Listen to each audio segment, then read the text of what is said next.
Bonjour à tous et bienvenue sur Parole de plongeur, le podcast des passionnés de plongée.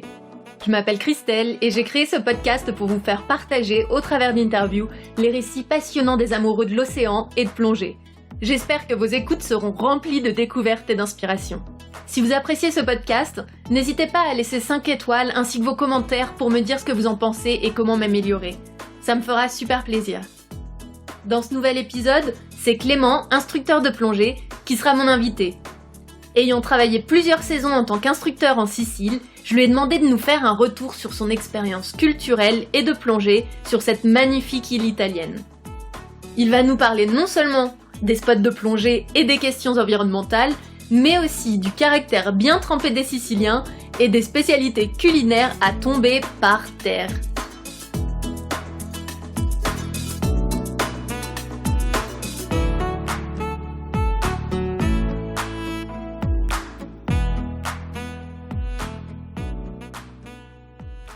Salut Clément, comment ça va ? Salut, ça va ? Très bien et toi ? Ça va, super. Merci déjà d'avoir accepté de participer à ce podcast. Donc, Clément et moi, on se connaît déjà. Je t'ai rencontré en Sicile lorsque je passais mon dive master. Et toi, du coup, t'étais instructeur là-bas. Et vu que la Sicile, c'est un peu ta deuxième maison, tu as fait plusieurs saisons, et du coup, je t'ai demandé si tu voulais bien nous en parler. En revanche, en ce moment, je crois que c'est pas en Sicile que t'es, là, les oiseaux que j'entends, c'est pas des oiseaux siciliens, je le reconnais. C'est en Thaïlande, du coup, c'est là que t'as passé ta saison hivernale. Exact. Alors, est-ce que tu peux nous dire déjà comment ça se passe là-bas ? Parce que donc là, l'enregistrement, on le fait pendant le confinement en France dû au coronavirus. Du coup, ça se passe comment en Thaïlande ? Qu'est-ce que tu fais de tes journées ? Actuellement, le virus, il est en train de progresser assez vite en Thaïlande, malheureusement. Les lois, elles ont changé depuis pas longtemps, là. Donc là, il y a un couvre-feu actuellement. Donc c'est de 22h jusqu'à 4h du matin. Les bars, tout ce qui est lieu public ferme. Même les 7-Eleven, qui sont bien connus pour être ouverts 24/24, doivent fermer aussi. Donc c'est un peu inédit en Thaïlande aussi. Voilà. Mais malgré tout, nous, on est toujours sur notre petit îlot paradisiaque. On n'est pas confiné à la maison. Donc la journée, moi, du coup, par contre, on peut plus plonger. Le parc marin de Tarutao, c'est donc là où se trouve Colipay, nous interdit toute activité de snorkeling à fin commerciale, diving, etc. On peut plus plonger et voilà, je vous passe les détails, bien sûr, ça me manque énormément. Mais du coup, on se rattrape sur le freedive, l'apnée, et on pratique ça entre nous, entre membres du staff qui sont restés. Et voilà, c'est assez sympa, c'est une vie communautaire, on vit en communauté, quoi. On vit tous dans des bungalows les uns à côté des autres et c'est sympa, quoi. C'est sûr, je vis pas le même confinement que ce que vous pouvez vivre en France, donc je m'estime assez privilégié. Oui, là j'ai la vidéo, tu me fais un peu envie là sur ton hamac. C'est vrai. Moi je suis dans ma cuisine au fin fond de Courtenay dans le Loiret, c'est pas la même chose. Bon, pour en revenir au cœur du sujet, moi c'est de la Sicile que je voulais que tu nous parles. Bien sûr. Comment est-ce que t'es arrivé en Sicile la première fois ? Alors, comment est-ce que je suis arrivé en Sicile ? Bon, la Sicile, je la connaissais déjà, parce que moi, j'ai de la famille en Sicile. Une partie de ma famille vit encore là-bas. Je suis d'origine sicilienne, donc je connais assez bien. Et en fait, disons que moi, j'avais une vie tout à fait normale, entre guillemets, en France. Voilà, mais ça faisait un moment que je ressentais qu'il y avait quelque chose qui m'appelait ailleurs. Et je cherchais quoi faire de ma vie. Voilà, mon métier me saoulait, pour être un peu plus clair. Et j'avais envie de changement. Voilà, donc j'ai commencé par partir d'abord en 2014, je suis venu en Thaïlande, à Koh Tao, j'ai passé mon open water et je suis parti tout seul, voilà. Et je pense que tous les instructeurs de Koh Tao se souviennent de moi tellement j'ai posé des questions à tout le monde, c'était des vacances en mode investigation, quoi. Comment est-ce qu'on fait pour devenir dive master ? Donc j'avais encore pas mal de craintes, j'osais pas le faire, beaucoup de freins, voilà, beaucoup de fausses excuses pour pas faire les choses. Et à mon retour de Thaïlande, j'ai cherché sur internet comment je savais que ça existait, qu'il y avait des internships qui existaient pour passer de zéro to hero, voilà, ce qu'on appelle dans le jargon PADI, démarrer de débutant et finir dive master en une période définie. Tout ça sans payer ses formations, travaillant gratuitement du coup pour un club. C'est un long débat, tout ça, il y en a qui sont d'accord, il y en a qui sont pas d'accord, mais en tout cas c'est ce que j'ai fait et je suis resté donc 5 mois à Taormina pour faire mon dive master. C'est comme ça que j'ai commencé dans le monde de la plongée et ça a été une merveilleuse aventure. Donc, tu étais à Taormina, qui est situé entre Messine et Catagne, au pied de l'Etna. C'est là qu'a été tourné le Grand Bleu aussi, enfin une partie du Grand Bleu. Est-ce que tu peux nous parler de la plongée là-bas ? Je sais que tu as travaillé dans plusieurs centres de plongée, donc est-ce que tu pourrais nous dire un peu ton expérience de plongée là-bas ?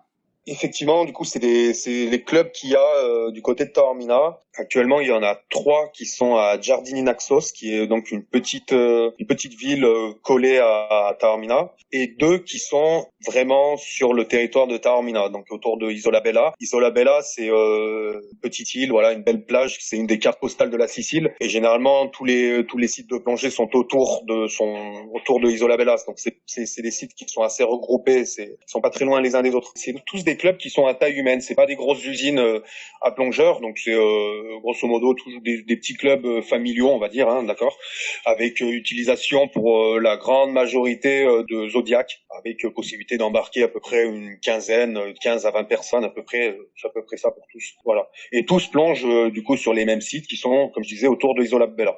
Donc la saison, elle démarre à peu près, ça va dépendre des années, ça va dépendre du temps. Ça va démarrer autour de mi-avril et ça va finir ça peut aller jusqu'à mi-novembre à peu près. Donc c'est des saisons qui sont assez longues, ils sont assez chanceux.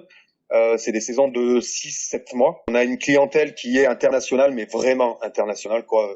Il y a une diversité d'origine, de provenance des clients qui est spectaculaire. Même en Thaïlande, je crois que j'ai pas autant de diversité à ce niveau-là. Ouais. On a de tout et de tous les continents. Donc la clientèle, c'est une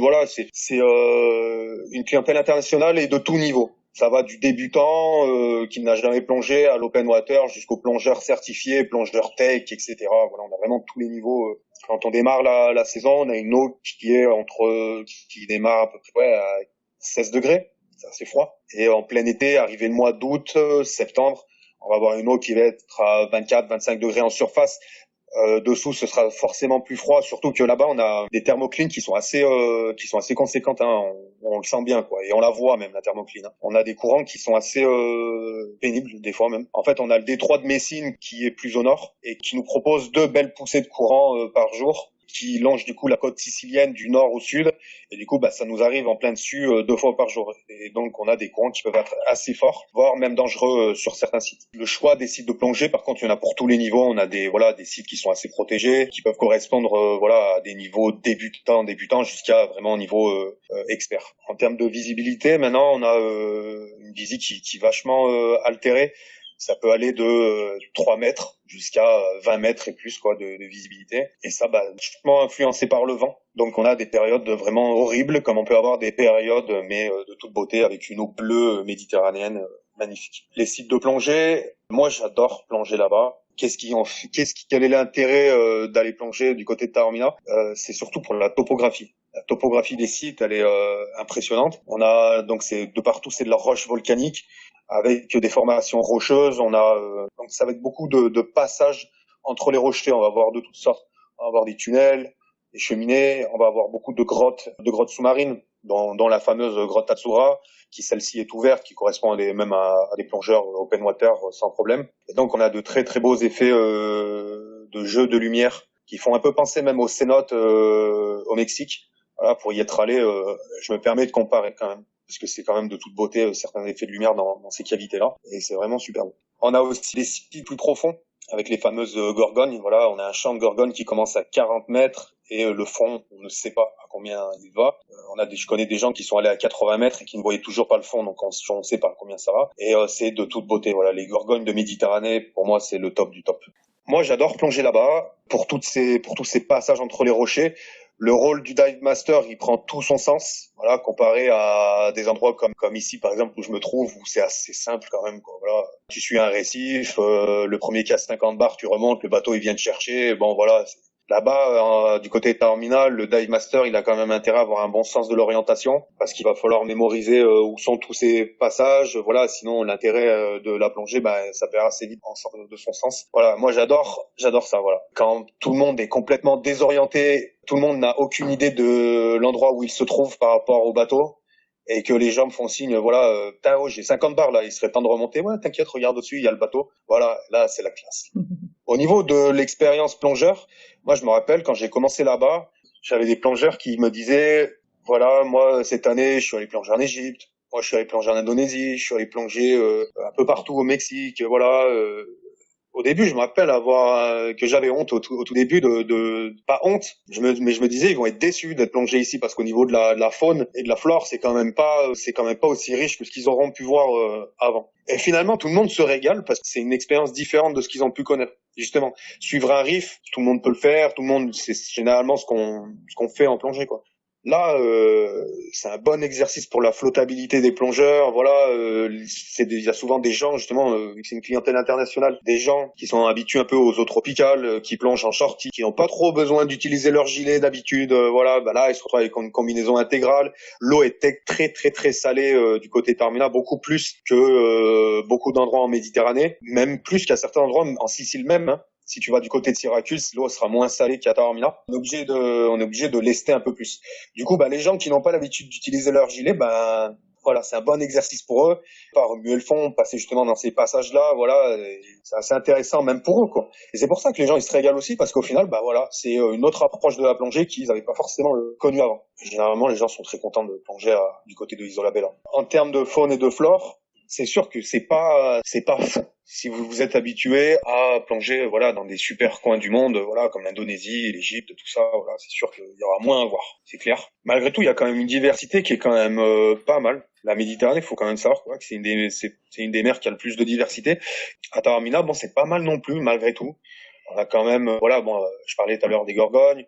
On a quand même pas mal de variétés au niveau des poissons. On a des variétés aussi en nudibranche. Voilà, quoi. On a aussi des raies aigles qui passent du côté des plongées profondes. C'est quand même assez sympa. Et surtout que la vie marine bat son plein à partir du fin août, début septembre. C'est la meilleure période pour venir plonger à Taormina. Et toi, au niveau de ton travail en tant qu'instructeur, l'organisation de la journée, combien on fait de plongées par jour, comment ça se passe? Ça va être 2 à 3 plongées par jour, ouais, avec des rotations assez rapides, vu que les sites de plongée sont allés à maximum, sont à moins de 10 minutes par zodiaque, quoi. Donc, on a très vite fait d'aller plonger et de revenir. Ce qui donne assez, pas mal de flexibilité au niveau de la journée. Si vous avez prévu d'aller visiter la ville l'après-midi, c'est tout à fait possible de plonger le matin et d'avoir l'après-midi libre, et ça, c'est plutôt cool. Est-ce que t'es allé plonger ailleurs en Sicile que Taormina? Ouais. Je suis allé plonger du côté de Messine. Messine, c'est fameux pour les épaves. Ils ont beaucoup d'épaves de la Seconde Guerre mondiale, comme des navires marchands. Voilà, le détroit de Messine, ça a été assez propice à pas mal de navires qui ont eu des problèmes et qui ont coulé, quoi. Et il y a des très très belles épaves du côté de Messine qui sont encore en très très bon état. La visibilité du côté de Messine est spectaculaire, bien meilleure que chez nous à Taormina. Par contre, ils sont en plein dans le détroit, du coup il y a des courants qui sont assez violents, quoi. Même bien violents. Voilà. Ils ont même des procédures au niveau de la sécurité que j'avais jamais vues. Eux, carrément, quand ils partent plonger le matin, ils appellent les gardes-côtes pour prévenir de l'endroit de la mise à l'eau, le nom du club, combien de personnes se mettent à l'eau, et quand tout le monde revient à terre, pareil, appel téléphonique aux gardes-côtes pour dire que tout s'est bien passé et que tout le monde est revenu sain et sauf. Ah ouais, c'est bien, j'avais jamais vu ça. J'ai pas mal entendu parler des plongées aux îles éoliennes aussi, et puis à Ustica, c'est assez reconnu en Sicile. Ouais. Et en fait, la Sicile, elle a quand même plusieurs coins où c'est assez réputé. Hein. Tu vas avoir du côté de Syracuse, il y a des très belles plongées.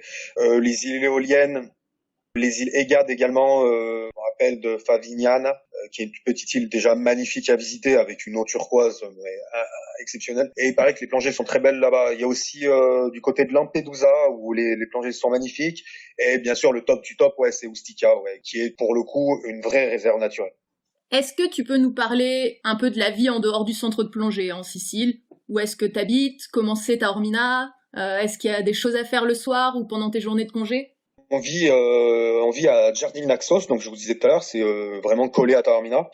Donc Giardini Naxos, pour la petite histoire, c'est la première colonie, c'est l'endroit où sont arrivés les Grecs pour la première fois. Ils ont établi leur première colonie en Sicile, d'où le nom Naxos. Donc c'est assez sympa de vivre à Giardini. Qu'est-ce qu'on peut y faire à part quand on a fini la journée, il y a un bord de mer qui est assez sympa avec des bars, des restaurants. Il y a la fameuse passeggiata du soir, donc c'est la balade du soir très prisée des Siciliens. Voilà, où on s'habille sur son 31, on se met sur son 31 pour sortir.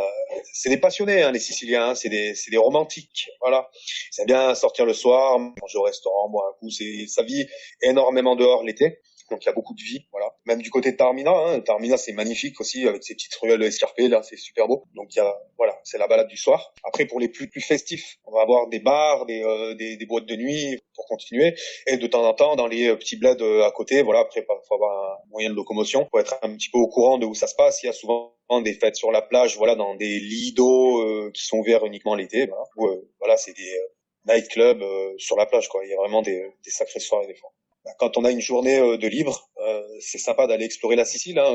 Quand on est à Taormina, c'est vrai que ce qui est sympa, déjà il y a la gare ferroviaire à Giardini, donc on peut prendre le train aussi bien pour aller se rendre à Syracuse par exemple. On peut même aller à Palerme. Bon, ça fait un petit peu loin, mais sinon il y a les agences de voyage qui proposent des excursions à la journée. Il y a les lignes de bus qui permettent d'aller partout en Sicile. On se déplace très facilement, location de voitures, etc. Et voilà, quand moi j'ai une journée libre, j'essaie de sortir un petit peu de Taormina et d'aller passer une journée un peu ailleurs, quoi. Syracuse est magnifique, Messine pour aller plonger éventuellement. Voilà, il y a plein de choses à voir en Sicile, c'est magnifique. Moi, je me rappelle, j'ai fait une excursion parce qu'en fait, l'Etna, quasiment tous les ans, il rentre en éruption. Et j'avais fait une excursion où de nuit, on était monté sur l'Etna pour aller voir la lave couler. C'était juste incroyable. Toi, est-ce qu'il y a une excursion que tu recommanderais en Sicile qui t'a vraiment marqué? La plupart des touristes font quand même le tour de la Sicile, généralement. Il n'y a pas beaucoup de gens qui restent uniquement à Taormina. La plupart des gens font le tour. Mais malgré tout, il y en a beaucoup qui oublient quand même que c'est la plus grande île de Méditerranée et qui veulent faire ça en une semaine, le tour complet, avec, je veux dire, une étape par jour. Bon, voilà, quoi. Ça fait beaucoup d'endroits où aller. Et puis finalement, je sais pas s'ils sont vraiment imprégnés de la culture sicilienne. Je pense qu'il vaut mieux rester, voilà, sur peut-être la partie est ou la partie ouest, faire un petit peu par secteur. Je pense qu'il y a moyen de plus profiter parce que la Sicile, c'est trop grand. Il faut vraiment beaucoup de temps pour tout voir et il faut y retourner plusieurs fois pour avoir le temps de tout voir. Est-ce que la Sicile, niveau culturel, t'as trouvé ça vraiment différent de la France? Ouais, carrément. Ouais, c'est très très différent. Et c'est même très différent du reste de l'Italie, la Sicile. Déjà, les Siciliens sont extrêmement fiers de leur île, sont très très patriotes, très très fiers de leur île, de leur culture, de leur histoire, de leur dialecte. En tout point de vue, de leur gastronomie, vraiment, c'est 1000% fiers d'être siciliens, quoi, pour en gros grossir le trait. Très différent aussi, c'est des gens qui sont très passionnés, c'est-à-dire qu'ils font les choses à 100%, quoi. L'accueil est très bon, ils sont très chaleureux, et quand tu es accueilli par des Siciliens, voilà, en règle générale, tu es très très bien accueilli. C'est une joie de vivre la Sicile, c'est une douceur de vivre. C'est pas évident en vrai pour eux. Voilà, le sud de l'Italie et notamment en particulier la Sicile, il y a une différence entre le nord et le sud. Ils sont un petit peu, voilà, au niveau de l'emploi, il y a beaucoup de chômage. Au niveau des aides et des infrastructures, c'est quand même pas la même chose que dans le nord, d'accord. Mais malgré tout, je pense que c'est des gens qui vivent mieux que dans le nord. Ils ont un certain lâcher prise par rapport à la vie, quoi, qui est assez impressionnant, quoi. Voilà, c'est pas grave, on va y arriver, il y a pas de problème. La Dolce Vita, voilà, comme on pourrait dire en France. Quand on parle de la Sicile, de l'Italie en général, on pense tout de suite à la bouffe. Enfin, moi, c'est une des premières choses à laquelle je pense. Ouais, c'est clair. Et du coup, en travaillant en Sicile, j'ai découvert pas mal de choses. Notamment, moi, les trucs que j'ai adorés, c'est les fameux arancini, qui sont des boules de riz frites et fourrées avec plein de choses différentes, de la viande, du fromage, de la pistache. Et puis, les pâtes à tartiner à la pistache, ça aussi, c'était trop bon. Pour toi, c'est quoi le plat typique sicilien ou ton plat préféré? Question très compliquée. Ouais, non, c'est vrai que déjà les arancini, c'est clair, je suis d'accord avec toi, c'est juste tout simplement monstrueux, quoi. C'est une tuerie. Bon, là où la Sicile se différencie, et d'ailleurs même les Italiens, faut le savoir, tous les Italiens, quand je dis, moi je le vois très bien, même ici en Thaïlande, donc j'ai beaucoup de clients italiens ici. Quand je dis que je travaille en Sicile, tous, la première chose qu'ils me disent, c'est oh mon Dieu, mais qu'est-ce qu'on mange bien en Sicile. Voilà, la Sicile est connue pour ça. Vraiment, la gastronomie sicilienne, ça fait partie du top de l'Italie, quoi. Ce qui marque la différence en Sicile, ça va être, ils ont une grosse consommation de produits qui viennent de la mer. Voilà, ils mangent énormément de poissons. Il y a beaucoup de gens qui vivent de ça, beaucoup de pêcheurs en Sicile. Du coup, on mange du poisson frais. Et puis, forcément, la pistache. La pistache, c'est l'or vert de la Sicile. C'est peut-être la meilleure pistache du monde. Donc, il y a beaucoup de plats à base de pistache. Moi, je suis un fou de pistache. Comme toi, je pense. Voilà, la crème de pistache, mais je crois que je pourrais tuer pour ça. Tous les desserts à base de pistache, le pesto à la pistache. Moi, j'adore la pizza. La pizza avec le pesto à la pistache, quoi. C'est à mourir, quoi. C'est magnifique. Là, je suis en train de me rappeler de cette glace tu sais, cette glace typique qui est servie avec une chantilly ou je ne sais quoi, je sais plus comment ça s'appelle, mais qui est vraiment bonne. La granite. Ouais, la granite, ouais, c'est trop bon ça aussi. Ça c'est bah ouais, et en Sicile du coup bah ça devient le petit déjeuner sicilien le matin, et tu manges ta granita avec les fruits. Alors c'est toujours fait avec des fruits maison la plupart du temps, hein, parce que bien sûr il y a des bars voilà, ou les kiosques qui jouent pas le jeu avec qui font ça avec des poudres machin, et si tu sais où la manger, vraiment tu t'en souviendras toute ta vie, et tu manges ça avec une brioche et de la chantilly éventuellement, voilà, et c'est super bon. Je vais te poser une question à laquelle tu as déjà en partie répondu, hein. Qu'est-ce qui te plaît vraiment de la Sicile? Bah déjà la beauté de la Sicile, et puis cet art de vivre méditerranéen, profondément méditerranéen. Cette légèreté, cette facilité de parler les uns aux autres, voilà, sans honte. C'est ça que j'aime moi en Sicile. Est-ce qu'au contraire, il y a quelque chose que t'aimes pas? Bah forcément, hein, c'est pas non plus la terre promise, hein, la Sicile. Attention, il y a des choses, ils sont différents de nous, les Siciliens, sur certains points, sur certaines choses, forcément. Celui qui n'a jamais conduit en Sicile, par exemple, bah je pense qu'il va peu transpirer les premières fois qu'il va conduire en Sicile, quoi. C'est un petit peu, voilà, le premier qui passe, les feux rouges, ça n'existe pas. Il y a toujours cette manière de conduire, voilà. Si je peux te passer devant, je te passe devant, quoi. Alors au début, ça énerve un peu parce que nous. On est un peu plus cartésien, voilà, on respecte les règles, on essaie de respecter. Là, en Sicile, il y en a pas. Mais tout le monde le fait. Du coup, au final, l'intrus, c'est nous, quoi. Du coup, faut s'adapter. Il y a toujours cette façon de faire, des fois, la légèreté, elle est bien, mais la légèreté, elle a aussi son côté je m'en foutisme, que nous, Français, on n'est pas trop comme ça. Du genre, je sais pas, vous faites une file d'attente. La file d'attente en Sicile, ça n'existe pas. Voilà, nous, on a une file d'attente qui est bien organisée, voilà, chacun son tour. En Sicile, c'est un gros tas. On sait plus qui est arrivé avant l'autre, voilà, et là même la mamie, elle va essayer de vous gruger, quoi, elle va essayer de vous passer devant, voilà. Donc des fois, bah voilà, une fois qu'on en a pris l'habitude, c'est bon, mais il y a des fois, voilà, vous aimeriez bien quand on arrête de vous passer devant, des fois c'est un peu, ce serait bien. Les Siciliens chez eux, on pouvait manger par terre chez les Siciliens tellement c'est propre, voilà, c'est des gens au niveau de l'hygiène, ils sont d'une propreté à toute épreuve. Par contre, bah voilà, faut dire ce qui est, hein, vous sortez dehors, voilà, il y a du plastique partout, par terre, voilà. Au niveau de l'écologie, c'est encore pas ça. C'est pas ça du tout même. Petit à petit, les mentalités changent, mais c'est vrai qu'ils sont un petit peu en retard, même bien en retard par rapport à ça. Tu me parles d'écologie. Moi, je voulais te poser une question sur l'environnement. Qu'est-ce que tu penses justement de l'écologie ou de la prise en compte de l'environnement en Sicile, que ce soit au niveau plongée ou non? C'est une bonne question. Niveau environnement, donc je disais, ouais, ils sont en retard niveau écologie. L'utilisation du plastique, elle est catastrophique. Nous en France, on n'est vraiment pas un exemple, mais eux, c'est vraiment horrible, quoi. Voilà, tu achètes un morceau de fromage chez le fromager, il va te l'emballer 3 fois. Voilà, c'est du sur-emballage. L'hygiène, justement, bah c'est ça en fait. L'hygiène, elle a ses limites aussi. C'est-à-dire que voilà, tu vas au supermarché. Moi, je sais que j'étais vu comme le Français sale qui ne met pas de gants en plastique lorsque je prends mes tomates au supermarché. Et les tomates, je vais les laver de toute façon en arrivant chez moi. C'est juste que je ne veux pas utiliser un gant en plastique parce qu'à la fin, bah voilà, ça fait un gant plus un gant plus un gant. À la fin, il y a des kilos de plastique qui sont utilisés même pas une seconde juste pour prendre 3 tomates. Voilà. Donc le plastique, c'est vraiment un gros problème. Après, je pense que voilà, même au niveau traitement des déchets, c'est pas les mêmes moyens que dans le Nord. Après, je pense aussi il y a des mains sales qui viennent s'immiscer dans ce business juteux du traitement des déchets. Voilà, donc c'est assez mal géré tout ça en Sicile. Niveau plongée, bah ça se ressent forcément du coup parce que bah il y a énormément de voilà, moi je me rappelle de saisons que j'ai fait là-bas où waouh.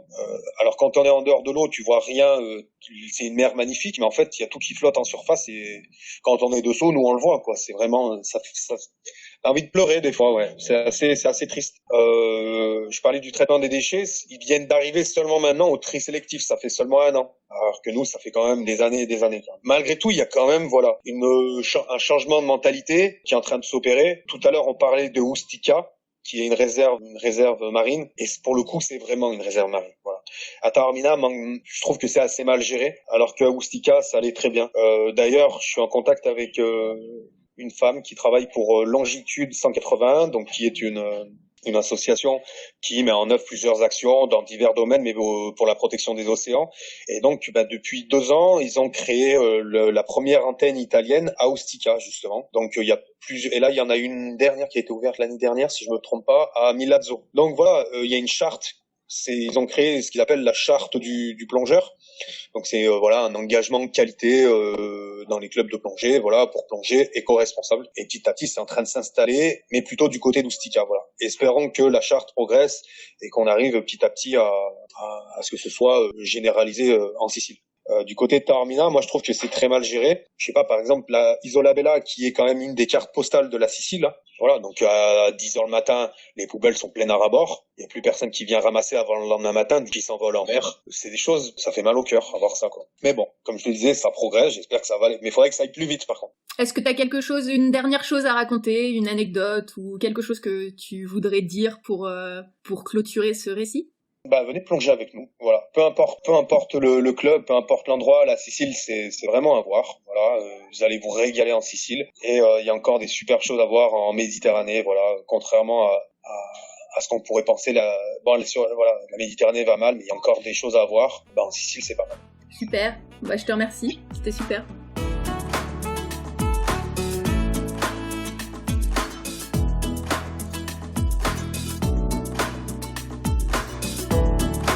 Ça y est, c'est la fin. Merci à Clément pour ce partage et merci à vous de nous avoir écoutés.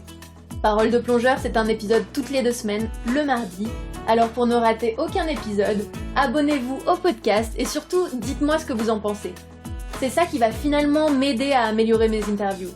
Vous pouvez aussi trouver des photos de mes invités et des informations utiles sur la page Facebook Parole de plongeur et sur le site internet paroledeplongeur.com. Et si vous avez une histoire à raconter, que votre parcours peut inspirer les autres, ou que vous souhaitez que je consacre un épisode sur un sujet en particulier, contactez-moi par mail à info@paroledeplongeur.com. Un grand merci à Frédéric Brault pour l'aide qu'il m'apporte pour la réalisation de ce podcast. Et merci également à Sacha Ende pour avoir composé la musique que vous entendez. À très bientôt!